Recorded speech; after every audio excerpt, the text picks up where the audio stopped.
Is a Disney VIP tour worth the money?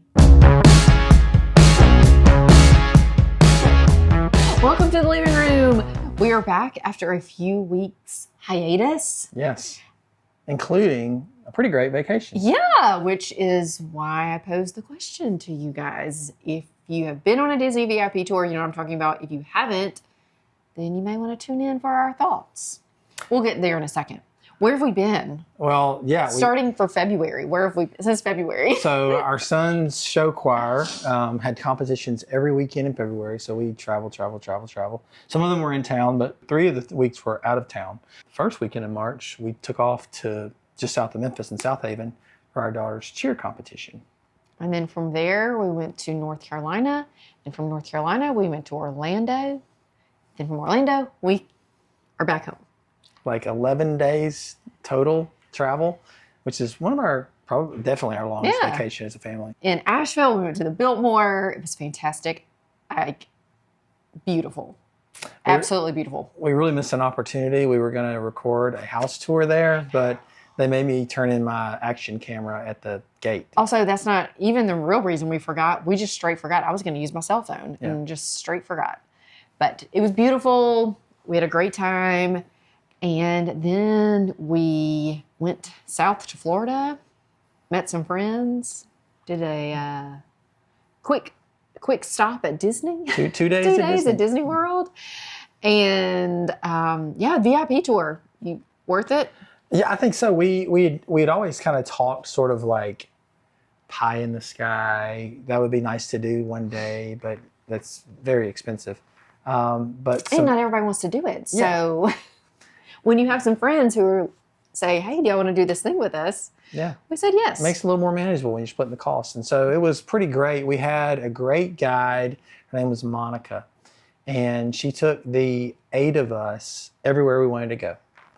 So we got to go. We did 3 parks. 3 parks. She took us like backstage areas, shortcuts to and from rides in different parks, and drove us around from park to park. Got us snacks. Had it waiting for us when we could get off our rides, and snacks in the van. Yeah, waters, beverages. It was great. Yeah, it was great. It was really good. It was just an interesting way to see Disney World, and I love behind the scenes stuff, but you could not take any pictures or video of the behind the scenes stuff, so I have nothing to show you for that. But it was cool. I mean, I don't know that I would need to do it every time. I thought if we do Disney World this way, I'll never be able to do Disney World again. I think I could go a normal way if we want to go back. Yeah, we would enjoy that. I mean, you get a little bit spoiled because you just get to go into the lightning lane of every ride instead of having to wait. And so that was great. But we actually, the day before, we went with just the 4 of us, no VIP tour, and we were able to do a lot. It was good. If you have any more questions, let me know. I'm not a Disney expert by any means. Yeah, the people we went with are. Yeah, the people we went with are great and could plan our whole trip for us. So yeah, it was good. It was good. Okay, so while we were gone, we have been working as well. So that's, wah. I'm just kidding. It's great. Yeah, it's there's an axiom in real estate that if you want to get busy, go on vacation. And while we were able to enjoy ourselves on vacation, we also had a very productive vacation work-wise. We got 3 properties under contract and then 1 immediately upon returning. And so really nice. And all that obviously is work that you do beforehand that pays off while you're on vacation. But it was nice to come back to work and have all of those things already under contract. And a look into how it is to live with somebody who works all the time. Some of our past vacations have been a little not unfair word would be ruined. But I think some counsel and experience has helped, realize that things can progress when you're not at home. When you're on vacation, you don't have to respond within 30 seconds to every single thing. And so while there was work happening, it was still a really good time. It didn't really encroach on the things that we wanted to do in family time. No, not this time. And what is happening presently? What's going on right now? It is that time of year when typically things do start to heat up, both weather-wise and activity-wise. People start looking to move a lot of times during the idea is to move during the summer break. We're seeing that in our own business, and things that were maybe taking a little bit longer to sell are starting to pick up. Our own flip project is still needing to be sold. So we would love for that one to sell. And that's an interesting, a lot of times you can look at proproperties and say, well, this is why this is not selling. I don't have a good reason for this one. I do, timing. Other than the timing of when we put it on the market wasn't great. The rehab finished up right at Thanksgiving. People really slowed down during the holidays. And so it got some days on market when people really weren't even in the market. Yeah. And then it's been like right there. People have said, oh, it's our first choice. And then they go and see something else and end up offering on something else. And so we just missed by a couple times, but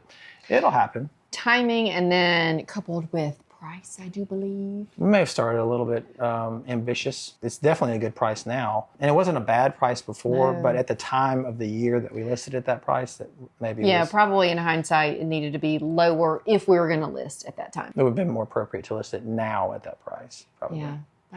Lesson learned. Okay, so we were asked a question a month or two ago, and I thought we could talk about it for a quick second.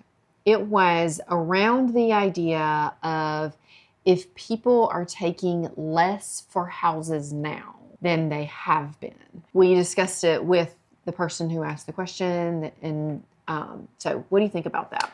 Yeah, I think, and this question has come a couple of times from buyers who think that they see a price and they go, oh, well, that's automatically too high.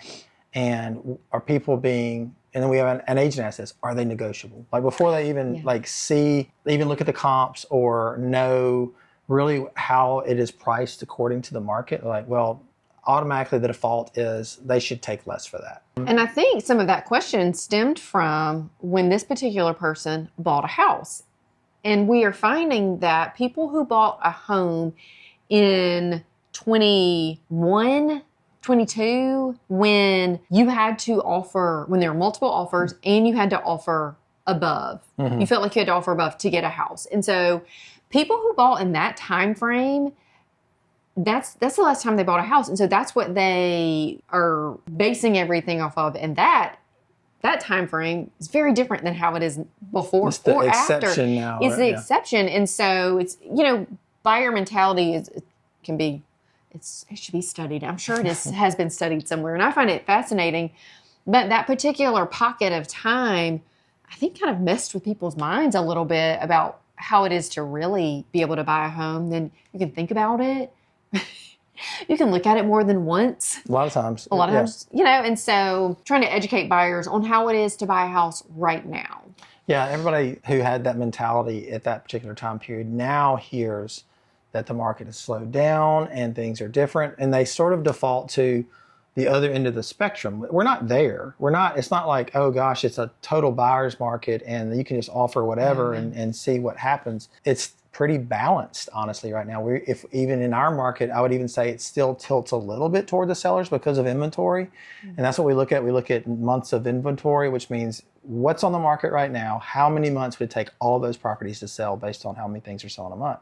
6 months is a balanced market. We're not at 6 months. We're not at 180 days of days on market. We're less than half of that.